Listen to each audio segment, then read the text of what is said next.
The Nevada Housing Coalition is hosting its annual housing conference in northern Nevada. It is an opportunity for state representatives and community members to find solutions for affordable housing.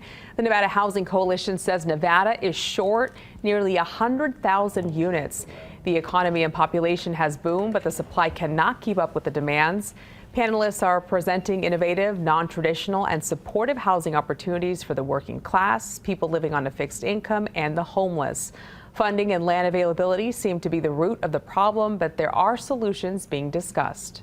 Well, of course, you have to talk about the lands bills that are out there, talking about how we can free up more land, getting the federal government more involved, so that this way we can hopefully develop more land, develop more housing. Number two is increasing our labor force.